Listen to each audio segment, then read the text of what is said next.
Hey Scrappers, Tom from iScrap, and we're here at Rockaway Recycling, our sister company, which is a scrapyard. Now, we like using Rockaway Recycling as an example of what you should expect when you come to a scrapyard.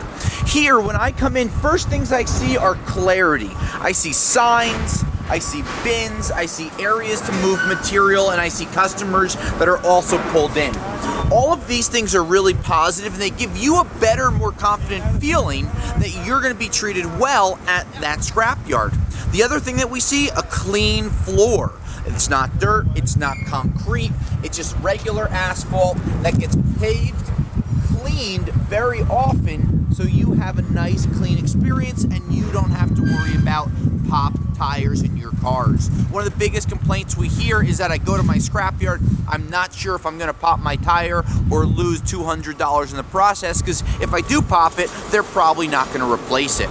Now, once you get comfortable with your scrapyard, where to park, where to pull in, let's go to the next step on how to bring your material into the scale.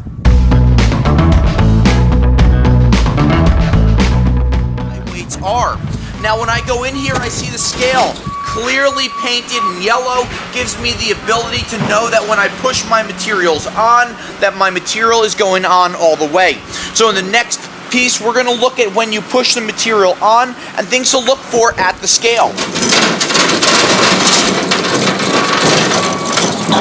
Things to look for. If there are ramps, you want to make sure that they're separated from the scale. If for some reason they're pushing up against it, it could affect the weight. The next thing that we see here are those yellow lines, but we also see a safety cord. That safety cord goes up to the indicator. Now, this indicator will show you how much weight you have on the scale, and here at Rockaway Recycling, one of the nice things is prices are always posted for customers to be able to see. This gives them a little more security, a little more stability, and helps make the transaction quicker, easier, and much more efficient. Now, let's show you what happens once you get on the scale.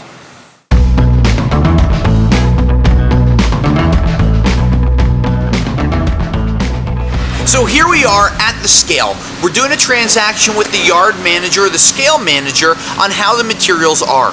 One really important thing that you want to do is ask questions. Why did you grade a material this way? What is that 159-pound weight? What does it mean when you're deducting for a plastic bin? All of these different things are questions. If you don't know what a gross, a tear, or a net weight is, those are big problems because you're going to have questions on your tickets.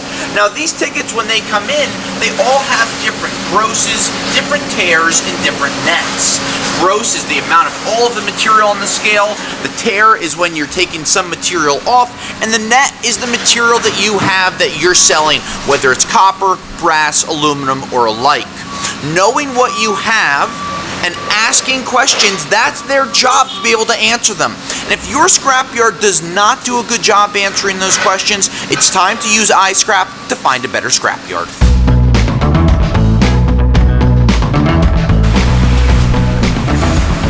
Now that you've gotten your receipt from your scale manager for all of your material, some scrapyards offer ATM services.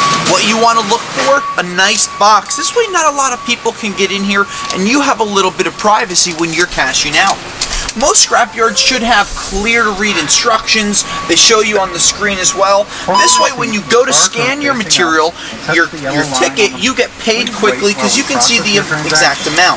Now today I'm expecting $126 to come out, and what's nice about having my own area is no one's around me, no one's going to get that close, so when I pull my money out, I can look at it, I can check it, and I can see that all of the money is there correctly. 126 matches my receipt of 126, and I know that this transaction went well. Now, all over, you're never going to have a smooth transaction, but one thing you do want to look forward is clarity and transparency, so you know that you're not being taken advantage of, and so you're comfortable with your scrapyard. Even if you've been going there for years, there's no reason not to ask a couple of double-checking questions. Scrappers, this is Tom from iScrap. We'd love to hear your reactions to how your transactions should go at your scrapyards. What do you not like? Let us know and we'll make sure to show you what we recommend doing. Until next time, I'll scrap you later.